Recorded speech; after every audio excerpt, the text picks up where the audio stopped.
श्री कृष्णा श्री कृष्णा श्री कृष्णा श्री कृष्णा। गुरुर्ब्रह्मा गुरुर्विष्णु गुरुर्देवो महेश्वरः गुरु साक्षात् परं ब्रह्म तस्मै श्री गुरवे नमः।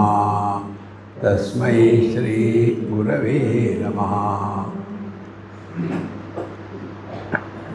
जब ज्ञान स्पष्ट होता है तो क्रिया सहज हो जाती है। ज्ञान क्या है?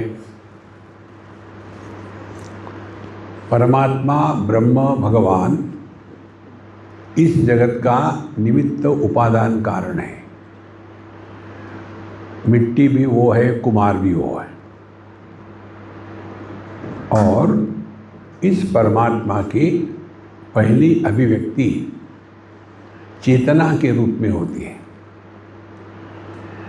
चेतना की अभिव्यक्ति मन के रूप में होती है। मन की अभिव्यक्ति परावाणी के रूप में होती है। परावाणी की अभिव्यक्ति पश्यंती वाणी के रूप में होती है। पश्यंती वाणी की अभिव्यक्ति मध्यमा वाणी के रूप में होती है। मध्यमा वाणी की अभिव्यक्ति वैखरी वाणी में होती है। वैखरी वाणी प्रकट होने के बाद संसार शुरू हो जाता है। वैखरी वाणी माने क्या? परश्रुति गोचर। हम जो आपसे बोल रहे हैं इसको कहते हैं वैखरी वाणी। ये टेक्निकल शब्द है। होठ हिलाना नहीं हिलाना इससे कोई मतलब नहीं। तो साधना क्या होगी? रिवर्स। वैखरी से मध्यमा, मध्यमा से पश्यंती, पश्यंती से परा, परा से चेतना, चेतना से चैतन्य। ये मार्ग है।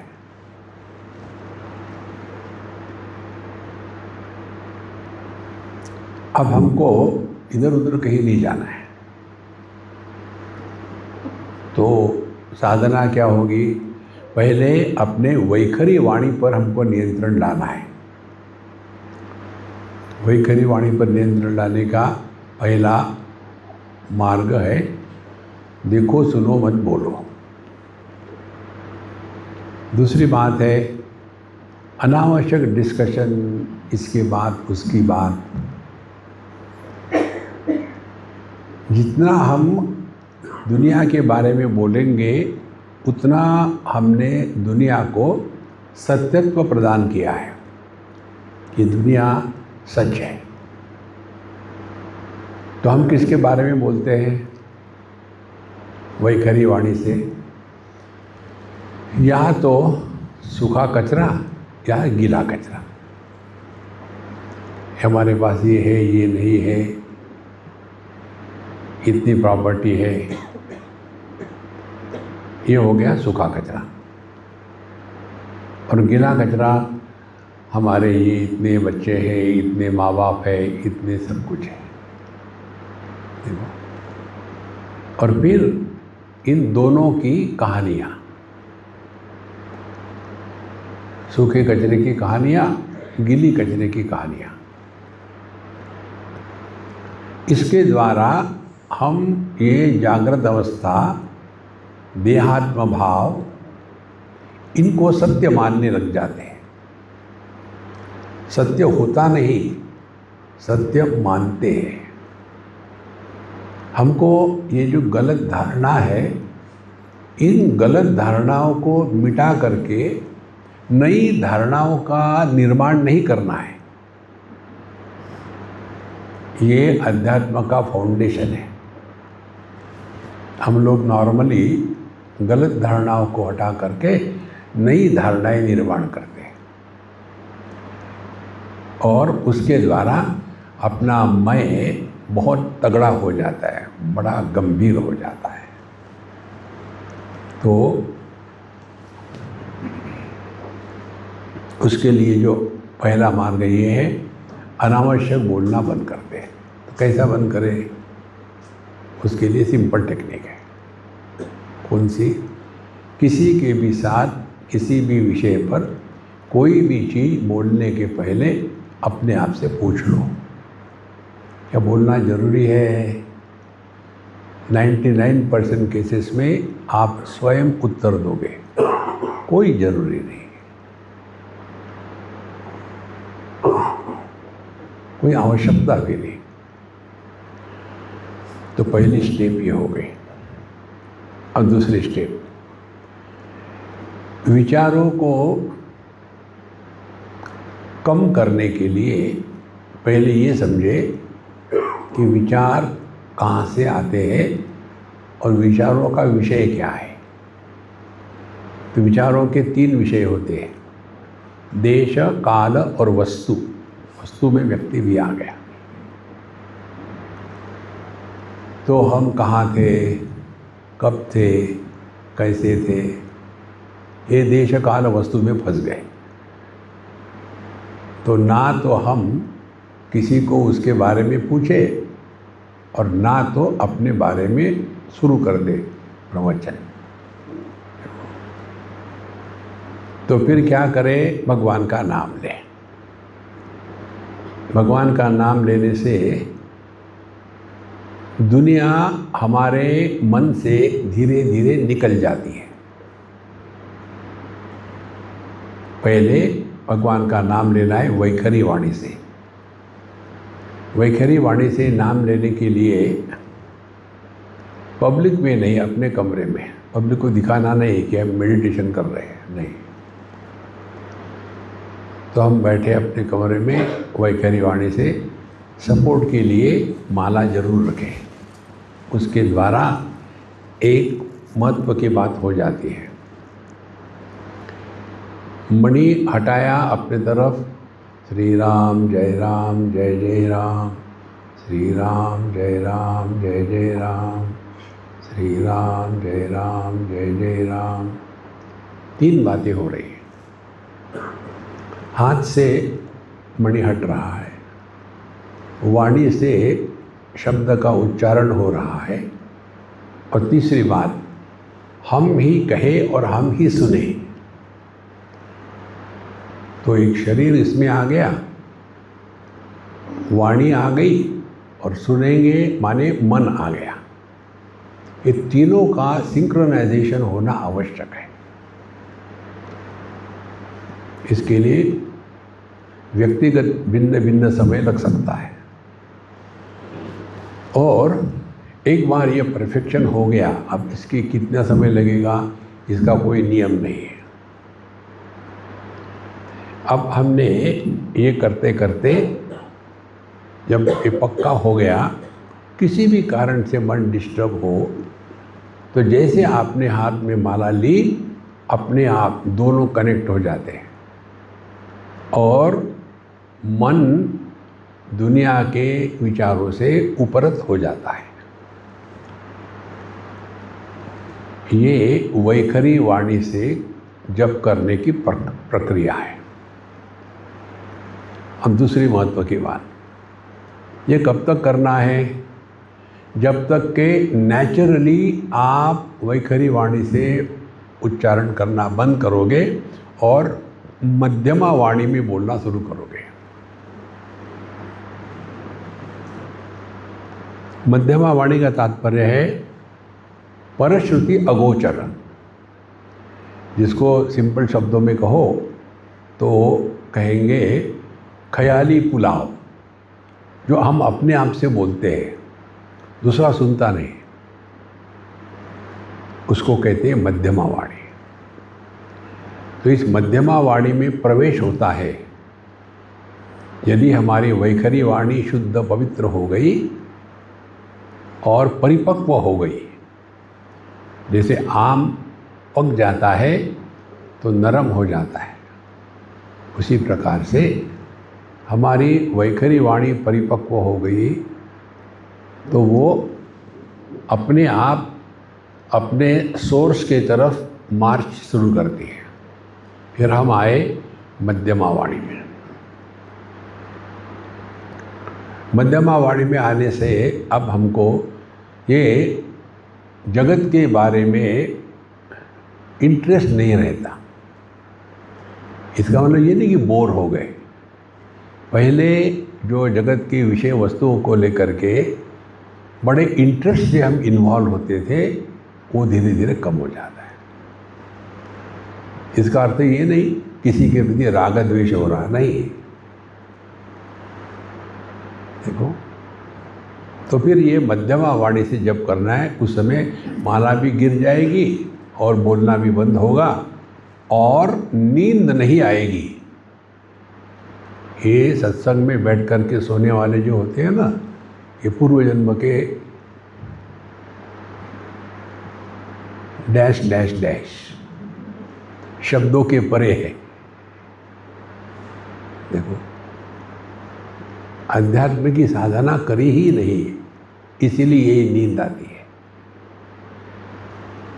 देखो, उस दिन आपको उदाहरण दिया था कि कोई भी आदमी पैसा गिन रहा हो और हम देख रहे हो तो गिनना शुरू करते हैं ना, क्योंकि उसका महत्व है हमारे बुद्धि में, चाहे किसका भी हो। इसी प्रकार से जो व्यक्ति आध्यात्मिक जीवन जीता है, उसको सत्संग में नींद नहीं आती। तो फिर हमारी वैखरी वाणी शुद्ध पवित्र हो गई। अब हम आए मध्यमा वाणी में। अब मध्यमा वाणी में जप करना किस प्रकार से, अब करके देखो, फिर आपकी गलती हम आपको बताएंगे। सांस हमने वैखरी वाणी में क्या किया था, शरीर, वाणी और मन तीनों को इकट्ठा किया था। अब मध्यमा वाणी में हमको सांस हम लेते नहीं, सांस चल रही है। सांस लेने में मैं सांस ले रहा हूँ, वहाँ मैं का जन्म नहीं होता। अब हमको इन सांसों के साथ भगवान का नाम सिंक्रोनाइज करना है। कोई भी छोटा सा नाम ले लो। सांस अंदर गई, हरिओम, बाहर आई, हरिओम हरिओम हरिओम। तो अब करके देखो, मन ही मन में सांसों के साथ नाम को सिंक्रोनाइज करना।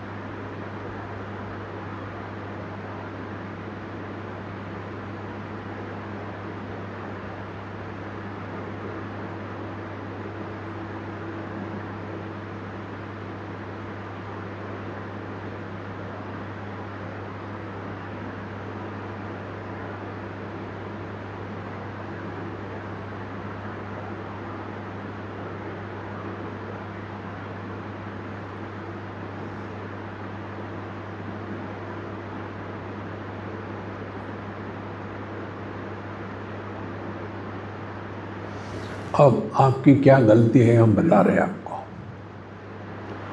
आप सांसों के साथ नाम नहीं ले रहे थे, नाम के साथ सांस टैली करने का प्रयत्न कर रहे थे। देखो, क्योंकि अभी भी मैं है। सांस लेने में मैं नहीं होता, जब करने में मैं होता है। तो इस मैं को हमको डिसॉल्व करना है। अब इसको कितना समय लगेगा, क्या, ये इंडिविजुअल पर डिपेंडेंट है। सांस चल रही है, भगवान का नाम हो रहा है। तो यदि ये परफेक्ट हो जाता है, कितना भी समय लगे, 2-4 दिन लगे या 2-4 साल लगे, डिपेंडेंट अपॉन इंडिविजुअल केस। जो कुंभकर्ण है उनको अनेक जन्म लगेंगे।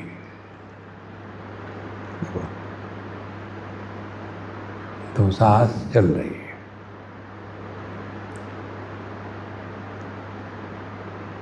तो धीरे धीरे हमारा मन अखंड रूप से प्रभु के नाम में लगा रहता है।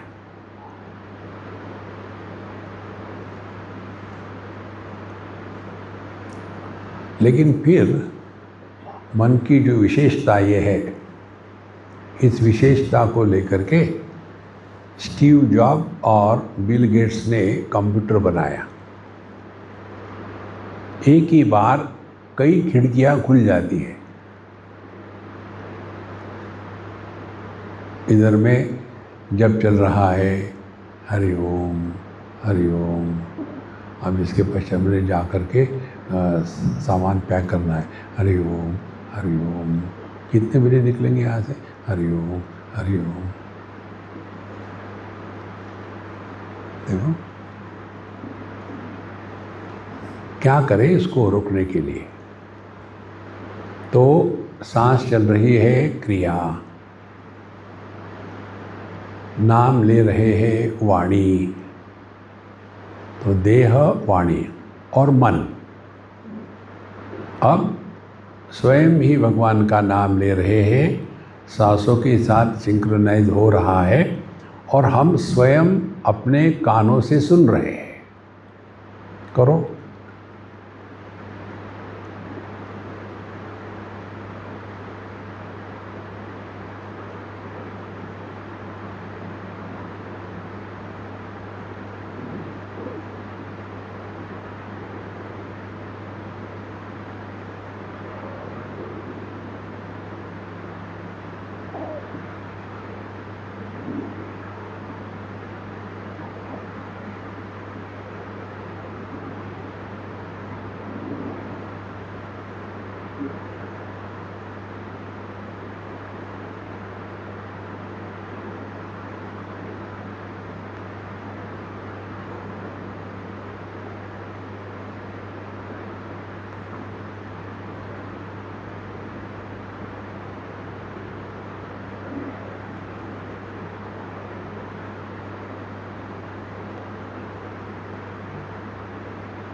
अब इसके द्वारा क्या हो रहा है, हम स्थूल देह के साथ तादात्म्य को कम कर रहे हैं।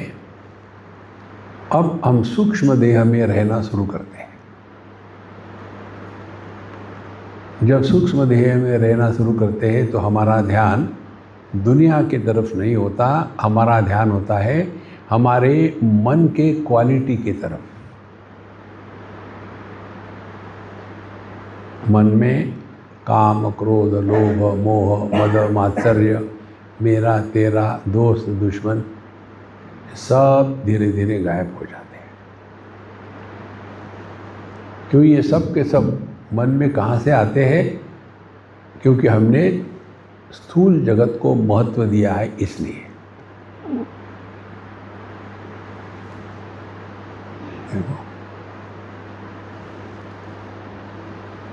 तो जब तक के हमारा स्थूल देह के साथ संबंध वीक नहीं होगा, कम नहीं होगा, माने जब तक के देहात्म भाव का प्रभाव कम नहीं होगा, तब तक के मन में विक्षेप आते ही रहेंगे। आपको कोई नहीं रोक सकता, आते ही रहेंगे।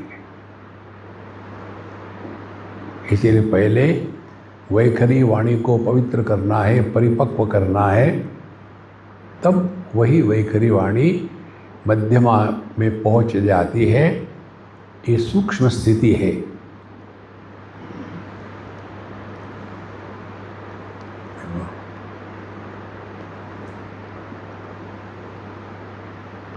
अब इसमें ये प्रश्न नहीं आएगा आपके मन में कहाँ ध्यान लगाए।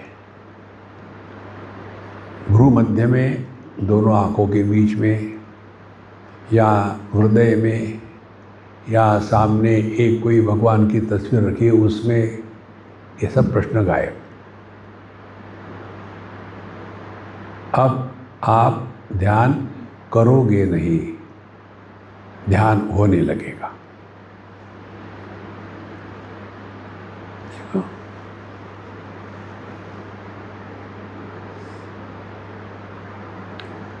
एक बार और करके देखो, फिर एक और सिद्धांत बताएंगे।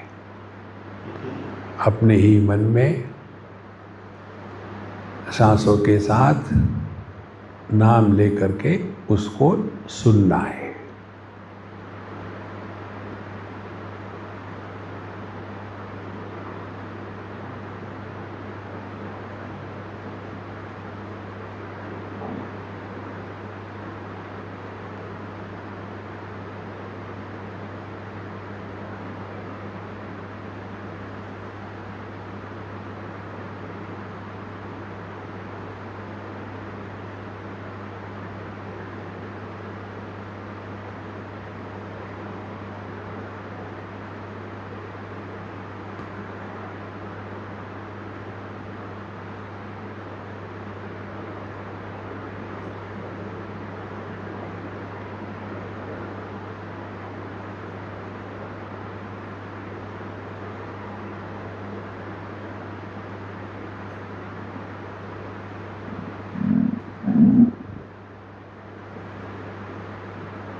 ये अभ्यास करते करते हमारा मन इतना सूक्ष्म हो जाता है कि यह बिना प्रयत्न के जगत में व्यवहार करते समय भी यह चलता रहता है। जा रहे आ रहे, दुनिया से बात कर रहे, ये चलता रहेगा अंदर। माने अब इसमें प्रयत्न की आवश्यकता नहीं लगेगी। जो बिना प्रयत्न के होता है वहाँ मैं गायब हो जाता है। जहाँ प्रयत्न है वहाँ मैं पैदा हो जाता है। हमारी जो सांसें चलती है उसमें कोई प्रयत्न नहीं, और इसके कारण किसी को भी मैं सांस ले रहा हूँ ये अभिमान नहीं होता।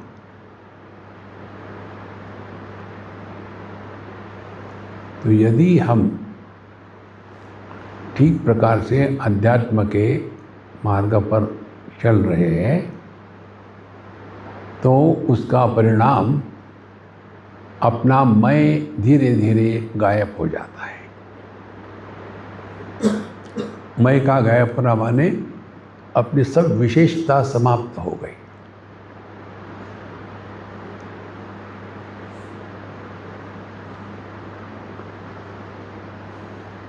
जैसे पानी कोई विशेषता नहीं, ना रंग है, ना आकार है, ना उसको कोई टेस्ट है,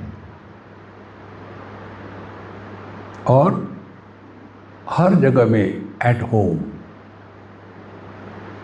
इसी को हम कहते हैं निर्विशेष सत्ता।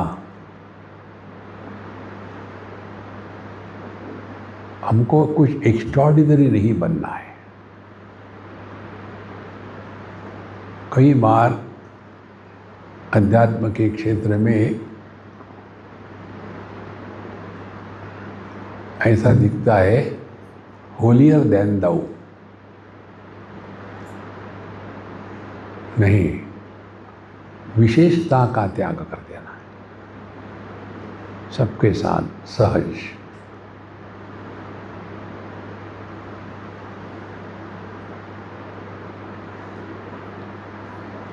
जब ये सहजता जीवन में आ जाती है तब हमने मध्यमा वाणी को जीत लिया। अब हम पहुंचते हैं पश्यंती वाणी तक। तो फिर से समझ लो, चैतन्य, चेतना, मन, परावाणी, पश्यंती वाणी, मध्यमा वाणी, वैखरी वाणी, जगत और मैं।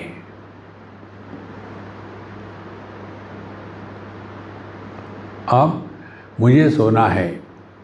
हम सबका त्याग करते करते आखिर में क्या करते हैं, जिस मैं को सोना था उसका भी त्याग हो जाता है, तब नींद शुरू होती है। इसी प्रकार से ये जो मेडिटेशन, मैं मेडिटेशन करूँगा, जब तक के मैं है तब तक के मेडिटेशन का कार्टून है।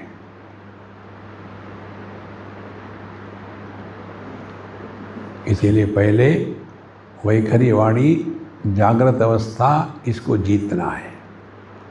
उसके लिए ये प्रक्रिया है। फिर मैं को जीतने के लिए, मध्यमा वाणी को ठिकाने पर लाने के लिए फिर हमको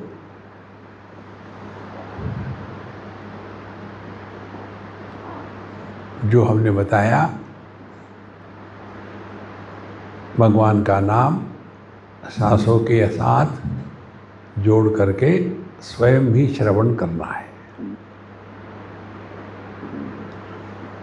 ये अभ्यास परिपक्व हो गया तो उतनी मात्रा में मैं डिसॉल्व हो गया।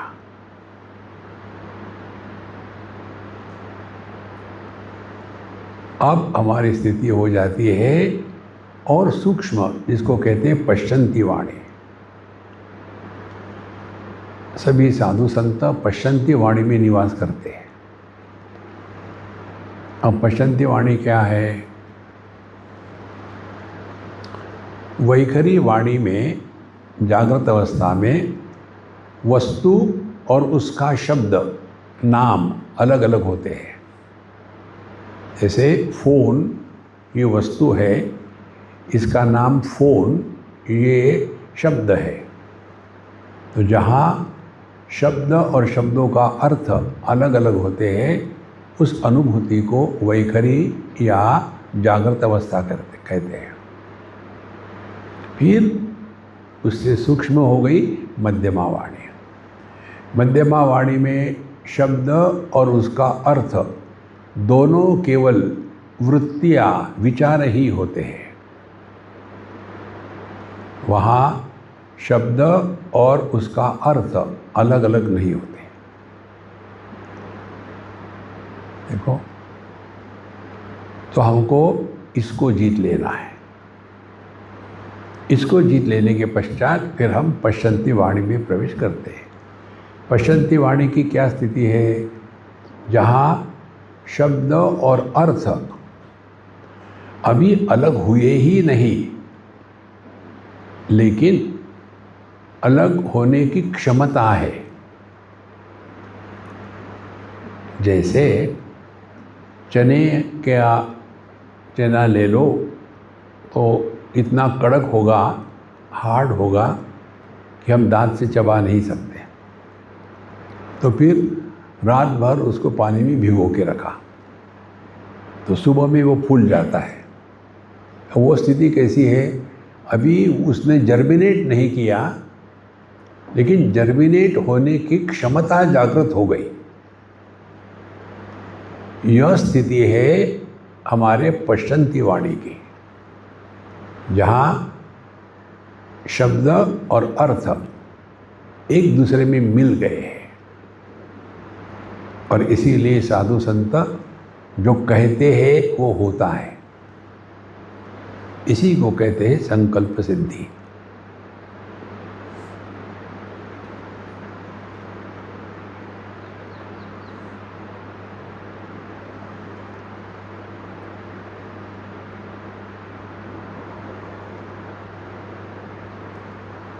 पश्यंती वाणी में निवास करने वाला व्यक्ति, उसका जो वर्णन आता है भगवद गीता में वो ये है, या निशा सर्वभूतानां तस्याम जागृति संयमी।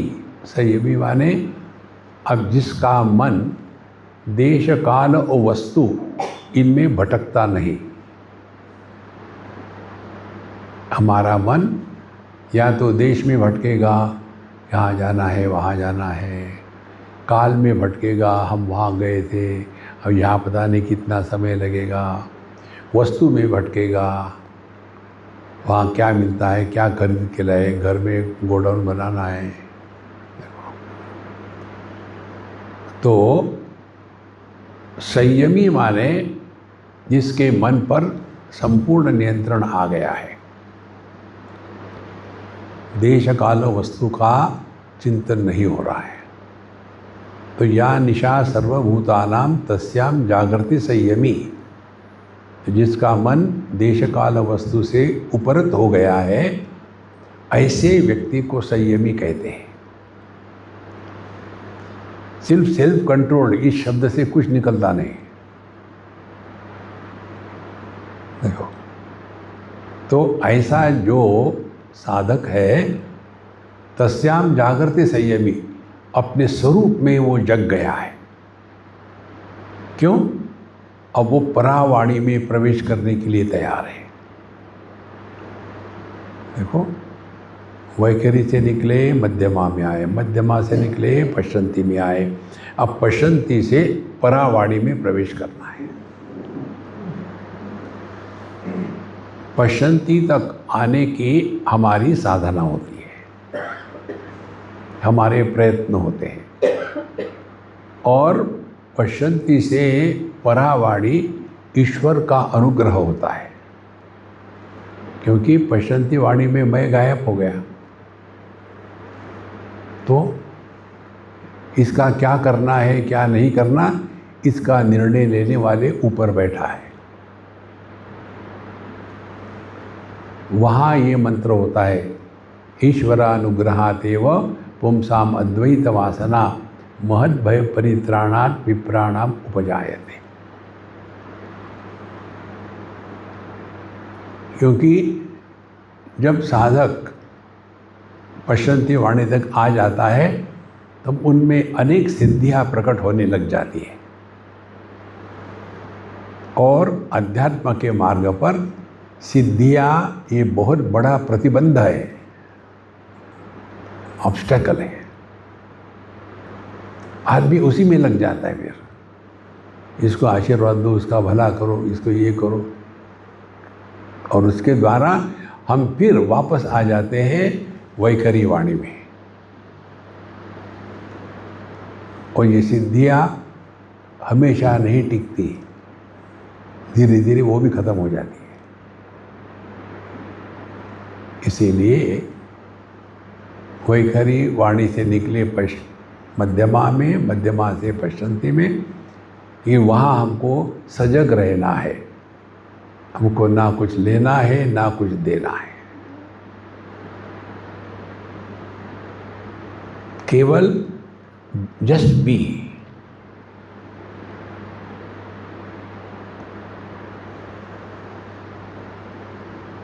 इसमें सब प्रयत्न समाप्त हो जाते हैं। कैसे समाप्त हो जाते हैं? पानी को किसी भी बर्तन में रहने के लिए प्रयत्न नहीं करने पड़ते।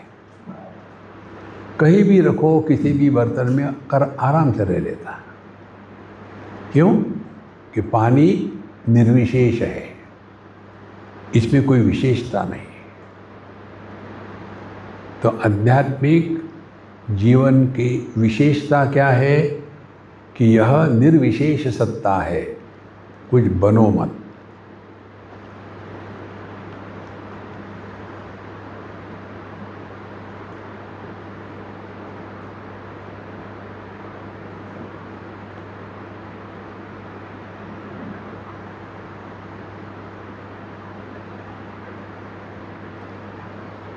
अब ये शरीर बैठा हुआ है,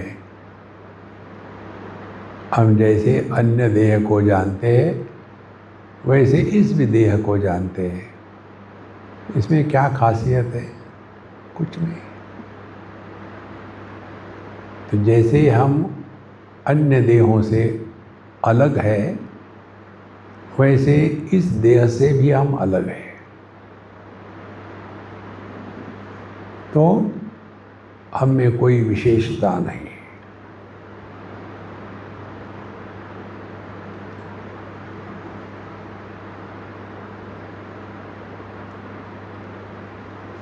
विशेषता नहीं होगी तो हम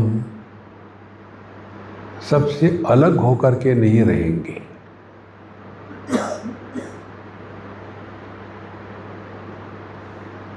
पानी तेरा रंग कैसा, जिसमें मिलाया वैसा।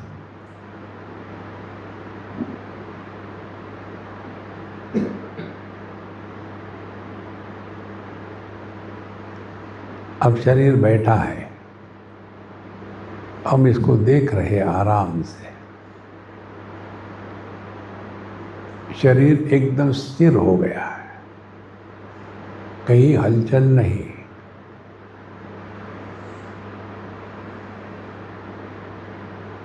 अब ये स्पष्ट अनुभूति है कि हम देह में नहीं है, देह हमारे ज्ञान में है।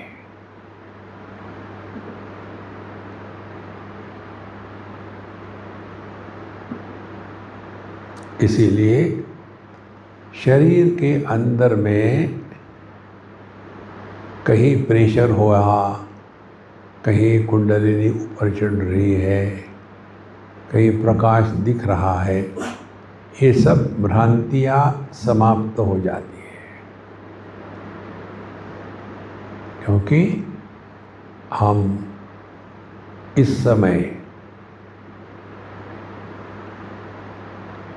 देहात्म भाव का और मैं का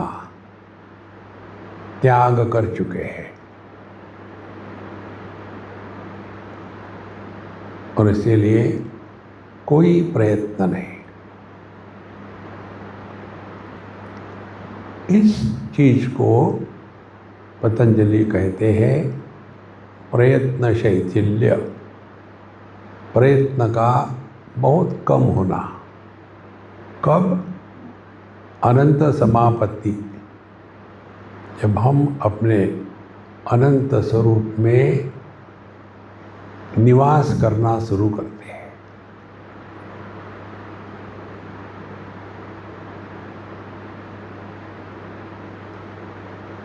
शरीर में कहीं भी टेंशन नहीं, प्रेशर नहीं, दर्द नहीं।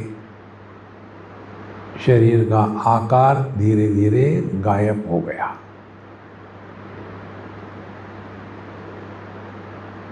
अब केवल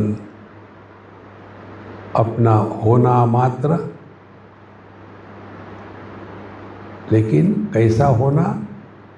निर्विशेष, आकार नहीं, विकार नहीं, प्रकार नहीं, संस्कार नहीं और अहंकार नहीं।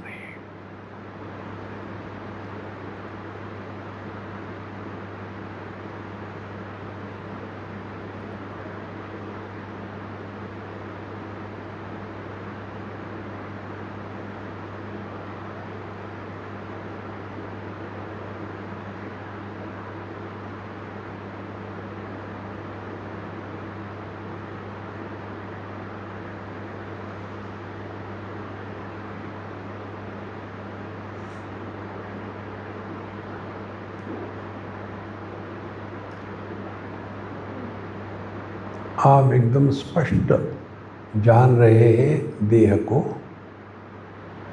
जैसे अन्य देह को जानते हैं।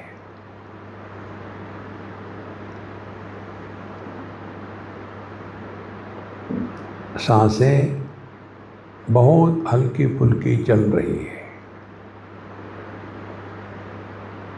गीता में जो कहते हैं नासाभ्यंतर चारिणौ, इतनी हल्की फुल्की है कि मानो हवा केवल नासिका के अंदर में ही चल रही है, नासिका के बाहर नहीं आ रही। इतना सूक्ष्म और सहज श्वास चल रहा है।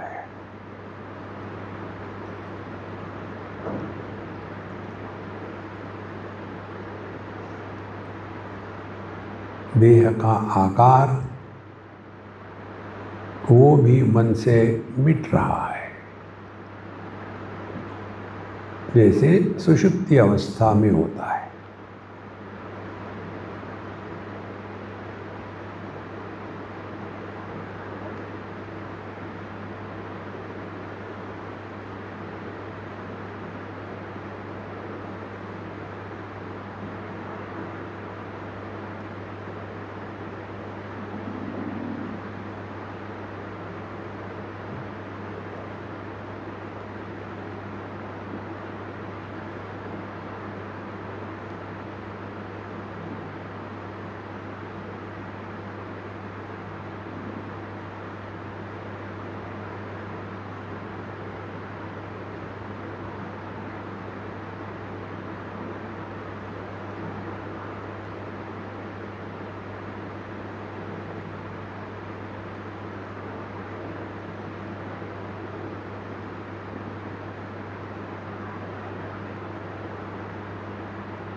हमने शरीर से कुछ नहीं किया, केवल जो ज्ञान है उसी को हमने अपने में पहचाना।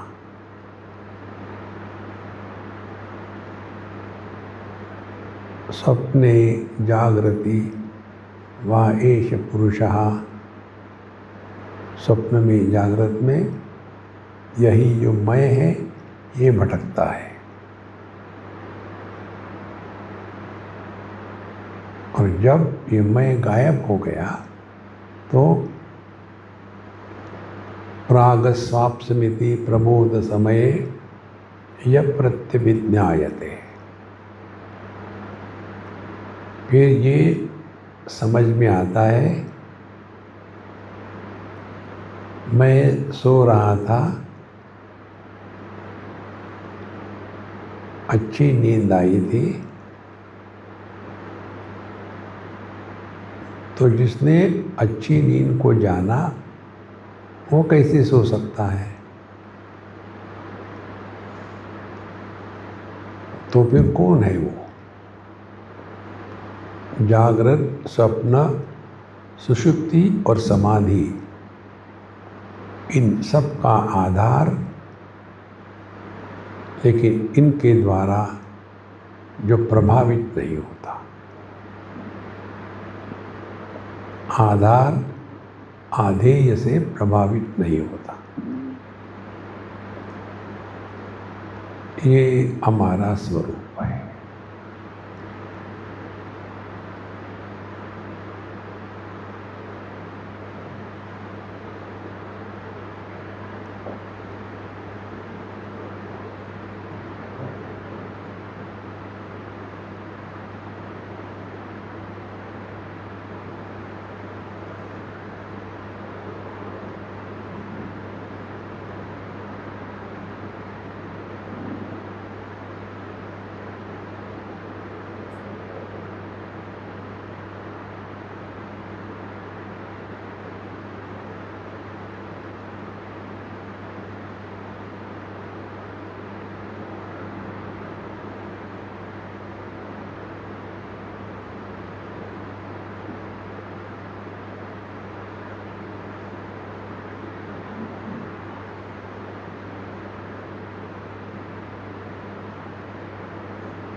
इसमें नींद आने की बहुत संभावना होती है।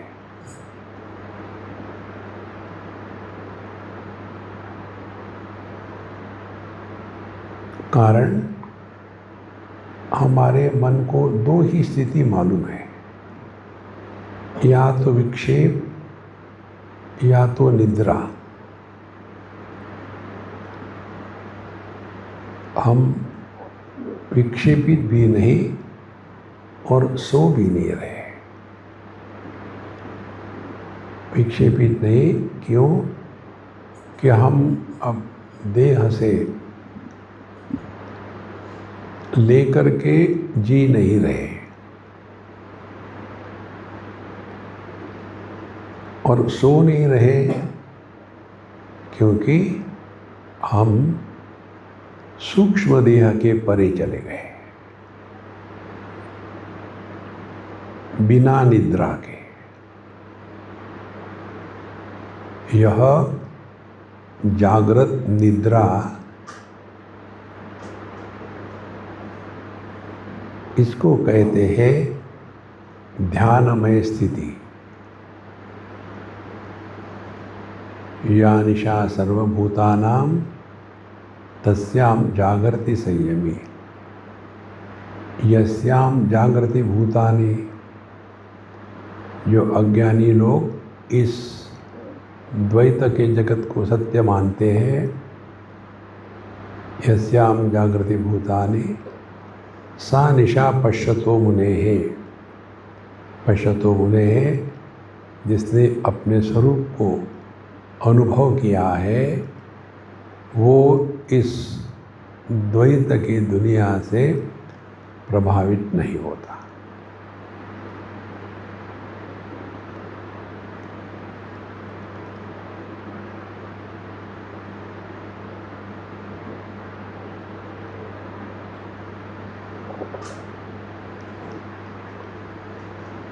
हम ध्यान कर नहीं रहे,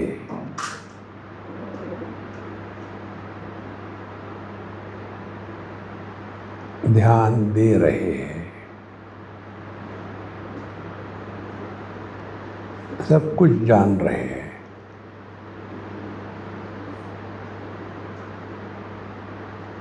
सभी इंद्रिय, मन, बुद्धि काम कर रहे हैं, लेकिन हम किसी के भी द्वारा प्रभावित नहीं हो रहे। जैसे आकाश,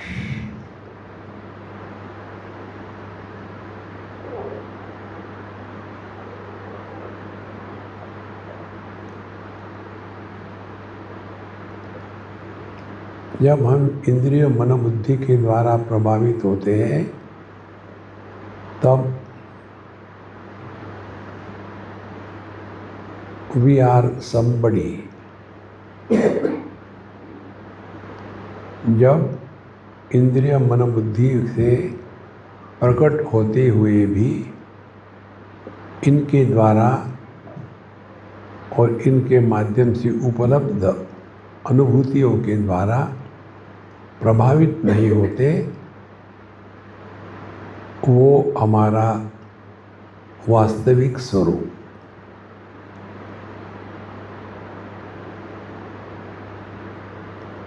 क्योंकि इसमें मैं नहीं,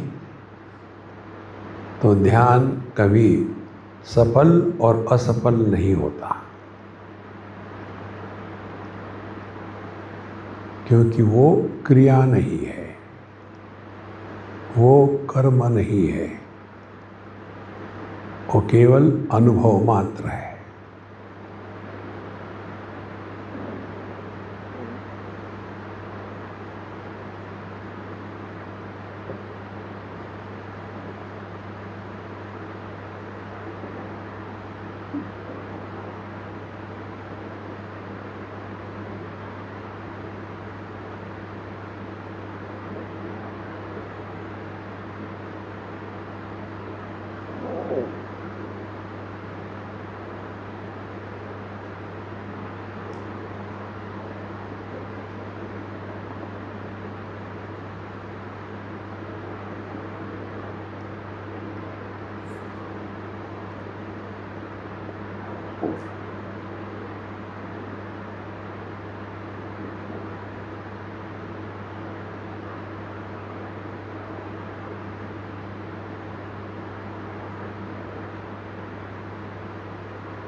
अपने आप से ना बोले।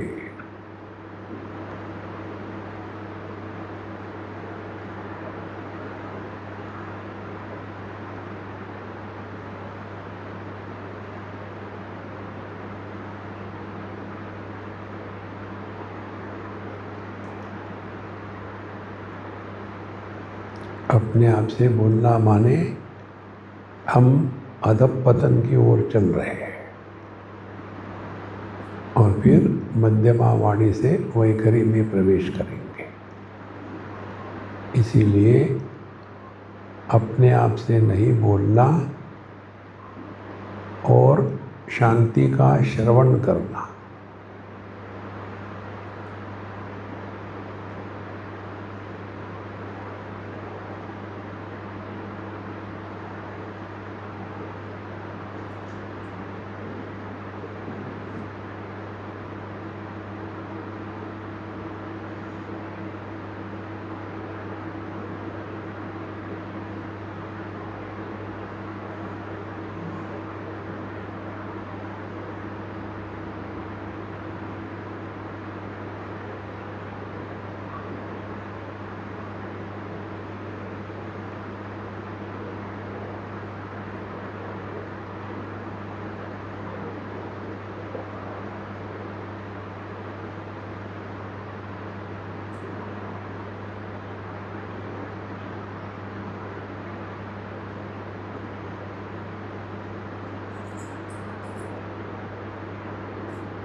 इस प्रक्रिया में हम कुछ कर नहीं रहे,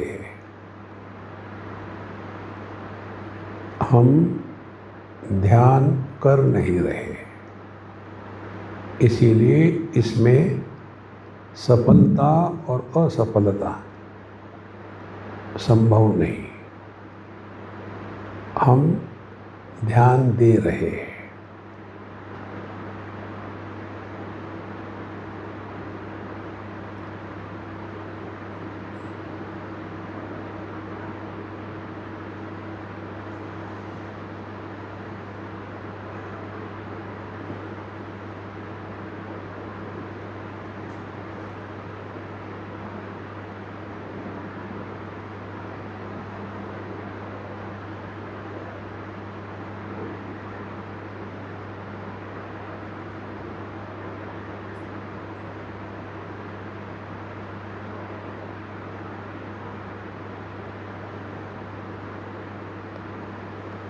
शरीर में किसी भी अंग में टेंशन और प्रेशर नहीं है।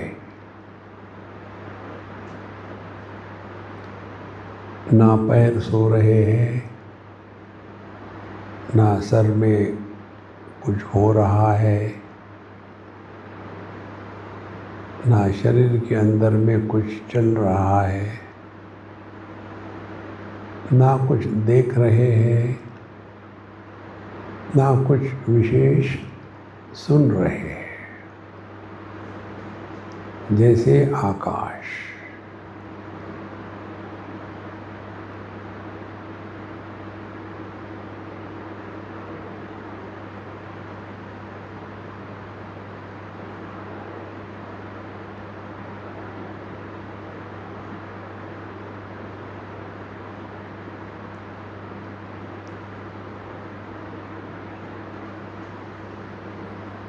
अब धीरे से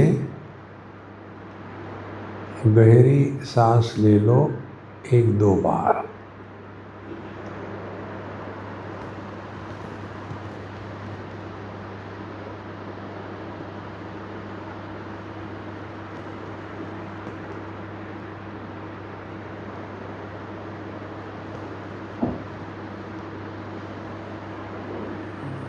जैसे जैसे आप 2-3 बार सांस लेंगे धीमे धीमे गहरी, वैसे वैसे देहात्म भाव जागृत हो जाता है। अब हमारे हाथ पैर हमारे मन में प्रवेश कर चुके हैं। अब पैरों की और हाथों की उंगलियों को धीमे धीमे 1-2 बार मोड़ लेना। वायलेंटली हाथों को रगड़ना नहीं, जोर जोर से रगड़ करके चेहरे पर लगाते हैं, वो कार्टून मत करना।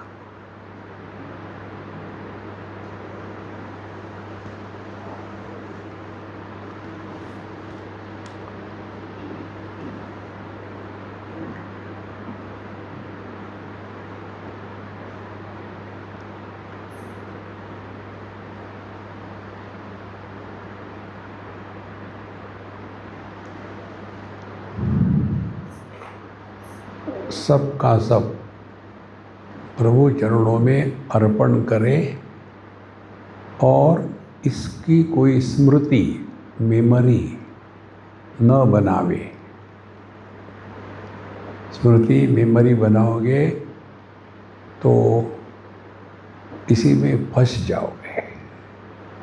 काल का जन्म होगा, उस समय ये हुआ था, इस समय ये नहीं हो रहा है, और फिर संसार शुरू हो जाएगा। We have to live in utter present.